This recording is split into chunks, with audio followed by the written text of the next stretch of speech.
first of its kind in the United States, the Southern Environmental Center makes its home on the campus of Birmingham-Southern College in the heart of Alabama.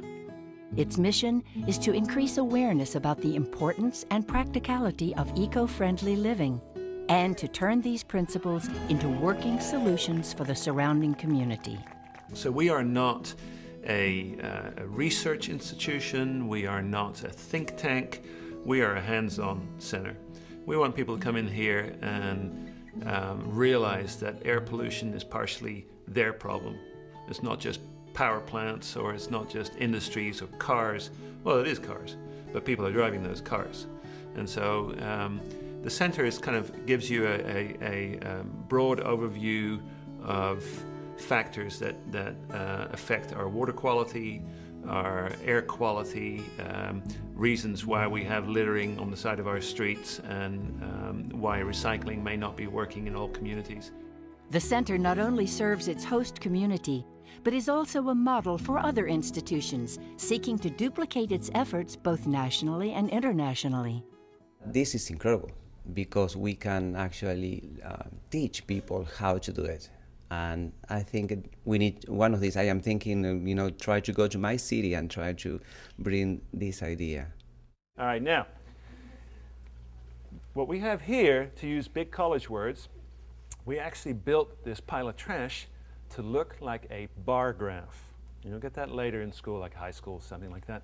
And what we show is how much garbage gets thrown away in America.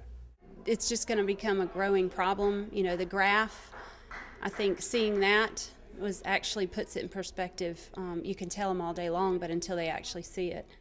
The center's unique approach to environmental education is as much about entertainment as it is scientific information. A full 70% of its 5,600 square feet is devoted to interactive exhibits that present eye-opening facts that young and old alike can relate to their everyday lives.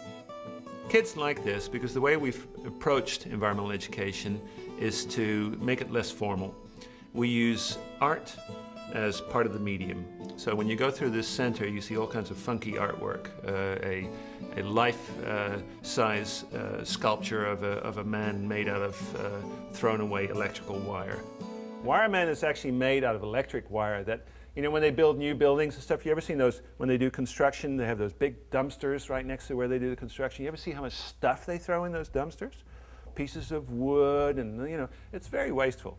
And so some of my students pulled this out when they were building some of the new buildings up there on the top of the hill, and a local artist made wiremen. The coolest thing was the art, because I go to the Alabama School of Fine Arts and we see paintings and sculptures and stuff, and I've never thought about using stuff that you would throw away to make art and make it move and do all the cool stuff that did. Things that are waste products in the first time you look at it, and then you realize that they're not, that they're really a resource. And we have used arts as a medium to talk about issues like solid waste. And when we talk about public transportation, we have a display of a really unique set of 10 bicycles that span 75, 80 years in terms of usership. And that's colorful, it gets people's attention, and you can use that to just scratch the surface about the need in a community like Birmingham for more bicycle lanes and alternatives to the car. What was the most unusual thing that you saw today? It was probably the toilet slide. Yep, you're going to get flushed down the commode.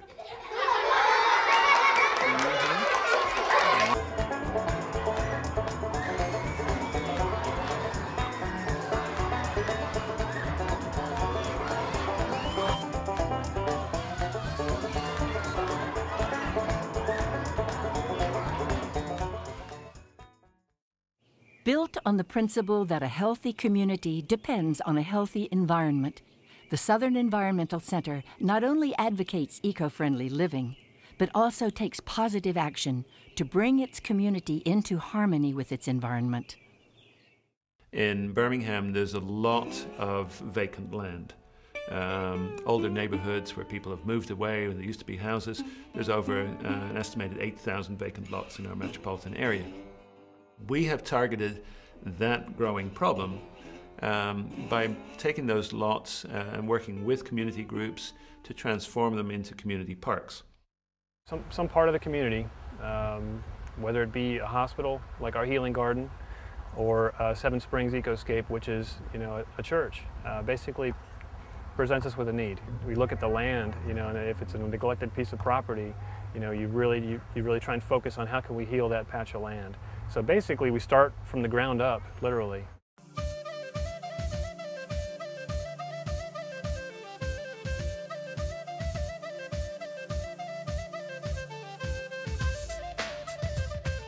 The artist that originally created this created a kind of a sundial, so you can actually read the time off of this. The numbers and the cardinal directions are on there, as well as the numbers for the clock.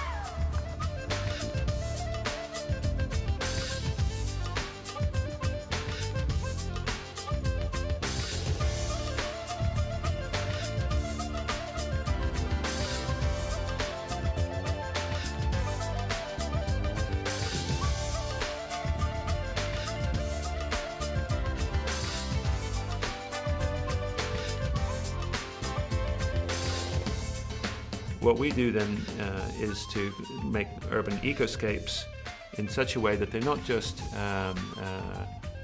playgrounds or something like that, or vegetable gardens. No, these are community greens. These are entities that bring neighborhoods together and put pride back into some pretty rough neighborhoods. So we combine our academic background with community building. We are right now thinking more in terms of how it is we are going to prepare the human capital to have the kind of dialogue we need within our own community to advance these issues within this urban setting. So it's an exciting thing for Birmingham-Southern because we are an urban institution. And so these issues are our issues. Our neighborhood is our neighborhood. And we can't think of ourselves as somehow hidden away in the Green Mountains of Vermont. We're here in a city, and that's America today to a great extent. The Southern Environmental Center, in its 10 years of operation, has continued to seek out effective ways to improve our environment by raising individual awareness, by reaching out to communities with solutions for environmental improvement, and by continually advocating sound environmental policies in government and industry. The mission remains to make eco-friendly habits a way of life and to empower each and every one of us to make a positive impact on our environment. The Southern Environmental Center.